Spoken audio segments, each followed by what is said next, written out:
김태규 교수가 참석을 안 하셨기 때문에 먼저 김진수 회장님께서 간략하게 토론해 주시고 마지막으로 한작석 관장님 토론을 듣도록 하겠습니다. 개발이익 환수에 대한 것은 시민단체들이 경실련이나 참여연대를 비롯한 소비자단체들이 좀 계속 주장했던 것이고, 저는 이제 건교부 NGO 정책 자문위원을 맡으면서 같이 논의도 했었습니다만, 상당히 그들이 초기에, 그러니까 그들이 주장했던 내용과 좀 재건축 개발, 재건축 임대주택은 좀 변질된 감이 없지 않습니다. 아마 이 부분도 건교부와 정부와 약간의 입장차가 있는 것으로 제가 알고 있습니다. 그 개발이익 환수에 관한 개발이익 환수 방안으로서 재건축 임대주택 의무 부과. 우선 지금 명칭만 이제 개발이익 환수에서 재건축 임대주택 의무 부과로 바뀌었지 사실상은 개발이익 환수입니다. 어쨌든 앞서 주제 발표하신 조찬현 교수님께서 재건축에서 개발이익이란 있을 수 있고 때로는 오히려 손해날 수도 있고 또 지역별로 다르고 또 단지별로 같은 지역이라도 개인별로도 주택 구입 시점이나 여러 가지 상황에 따라 다른데도 불구하고 획일적으로 적용하는 것은 문제가 있다. 이런 논문에 대해서 적극적으로 동의합니다. 또한 그렇기 때문에 그리고 그러한 건축비의 차이와 그다음 토지를 강제 환수하는 이러한 것은 현저한 사유재산 침해이고 그리고 유독 다른 일반 재개발 사업에 있어서의 어떤 같은 도시및 주거환경법 체계에 있는 재개발 주택 사업은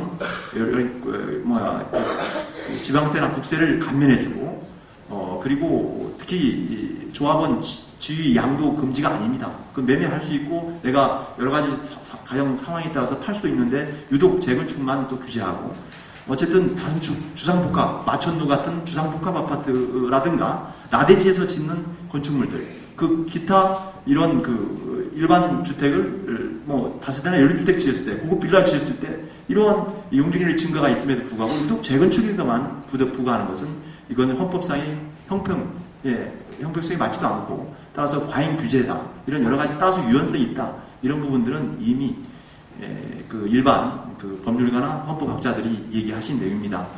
다만 건교부에 자문해주는 법률가들의 의견은 제가 일부 들었습니다만은 아마 견해가 좀 다른 점이 있습니다만 어쨌든 그런 유연성 부분은 이미 더 이상 얘기할 필요 없고요. 그리고 이 중에서 또 하나는 사실은 사업 시행 인가가 된 그래서 모든 행정처분이 이루어진 이러한 단지에 마저도 소급해서 다시 건축 계획을 다시 해야 되는 즉 지구 단위 계획이나 또 그런 정비 계획이 이미 수립돼서 이미 그리고 그런 모든 도시계획 절차에서 심의가 완료돼서 그래서 거기에 따른 여러 가지 교통 영향 평가나 여러 가지 각종 영향 평가들이 이루어져서 이제 사업을 해야 되는 그런 사업지까지도 적용을 하는 이러한 소급입법을 해서 과잉 규제하는 이러한 것은 이건 너무나 이것은 헌법을 위반하고 있는 것이 너무 자명하다고 저는 생각이 또 듭니다. 김철철 변호사님께서 언급하신 것 중에서 혹시 빠뜨린 것 중에서 이미 조찬현 교수님께서 쓰신 논문에 다 있습니다. 저는 적극적으로 동의를 합니다. 또 하나 더욱 중요한 것은 현행 정부에서 지난 27일 국회에 상정된 그 안중에는 조합원 그러니까 재건축 조합원의 분양권과 일반 즉 임대주택을 의무 부과하니까 임대주택 수분양자 이런 사람들과 동시에 추첨하도록 되어 있습니다. 따라서 이것은 재건축 조합원의 수분양권, 조합원의 기본 권리 그런 수분양권을 침해하고 있는 것입니다. 다시 말씀드려서 내가 큰 평수를 가고 싶어도 이것 때문에 적은 평수를 갈 수밖에 없는 반대로 내 경제적 사정이 어려워서 적은 평수를 갖고 가야 되는데 큰 평수를 갈 수밖에 없는 이렇게 재건축 조합원의 분양청구권을 제한하고 있는 이런 상당히 실무상 좀 문제가 있는 그런 또한 헌법 위헌적인 내용이라고 생각합니다. 더욱 중요한 것은 지금 설사 이게 문제가 없다 하더라도 이게 지금 진행을 하기 위해서는 교수님께서 주제 발표에서 말씀하셨듯이 재건축 결의 다시 해야 됩니다. 또한 모든 지구 단위 계획이나 모든 정비 계획을 다시 수립해야 됩니다. 그런데 이것은 기본적으로 조합원들의, 주민들의 동의를 필요로 하고 있습니다. 최소한 현행 집합 건물의 소유 및 관리에 관한 법률상 5분의 4 이상의 동의가 필요할 것 같고요. 대법원 판례에 의하면 어찌 보면 100% 조합원들의 추가 부담에 관한 내용이기 때문에 100% 동의가 있어야 할지도 모릅니다. 최소한 5분의 4, 80% 이상의 동의가 있어야 되는데 주광연합과 바른재건출전 전국연합이 설문조사한 바에 의하면 2,600세대를 서울 수도권 2,600명의 그 대상으로 설문조사한 결과는 보고서에 나와 있는 것처럼 96% 이상이 만약에 이 법이 통과되면 우리는 재건축 사업을 포기하겠다, 안 하겠다라고 하기 때문에 더 이상 이건 진행이 안 됩니다. 그러니까 실효성이 전혀 없다 이 말씀입니다. 따라서 그 사업 중단 및 지연, 이에 따른 주택 공급의 지연, 주택 공급이 엄청나게 줄어들 것이고 이에 따라서 다시 주택 가격이 또 상승되는, 적어도 2, 3년 후에는 주택 가격이 폭등될 수 있는 이러한 정책이라는 것입니다. 이것은 상당히 지금 우려할 부분이라고 생각합니다. 마지막으로 기본적으로 임대주택은 제가 이 토론을 준비하면서 사실은 길게는 이 재건축 개발이 환수에 관한 것을 고민하면서 지난 연말부터 도대체 외국의 경우는 어떤가? 우리보다 더 도시화가 빨리 이루어졌고 더 발전되어 있는 그런 우리 가깝게 우리와 문화가 건물 체계가 비슷한 일본이나 좀 더 멀게는 독일이나 프랑스 또는 미국 이런 쪽의 상황은 어떤가 문헌고찰을 했었습니다. 또 마침 최근에 한 달 전에 일본의 재개발 코디네이터, 그러니까 아마 우리 바른재건출전 전국연합 같은 그런 단체인 것 같습니다. 전문가들의 집단, 그리고 여기는 재건축이라는 용어가 없습니다.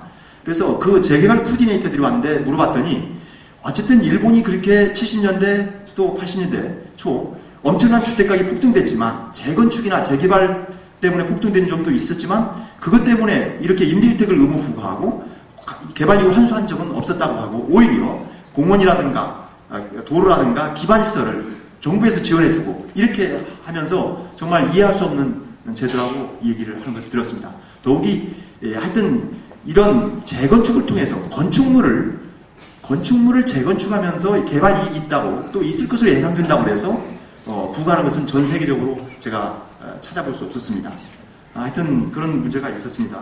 따라서 임대주택은 공공에서 해야 되는 것이고 그런 공공의 책무인 것입니다.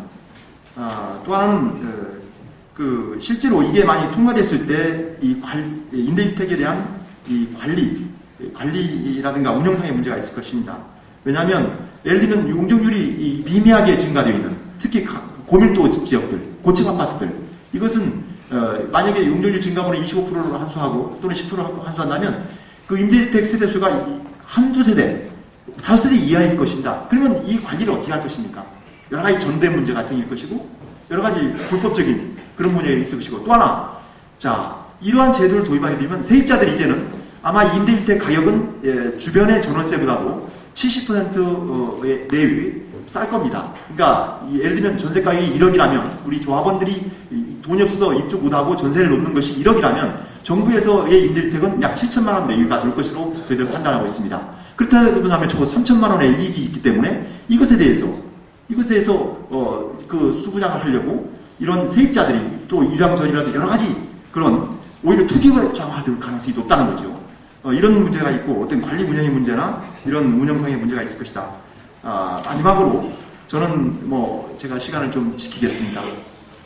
이런 걸 고민하면서 정말 어제 늦게까지 고민하고 이리 고민 저리 고민 해봤습니다.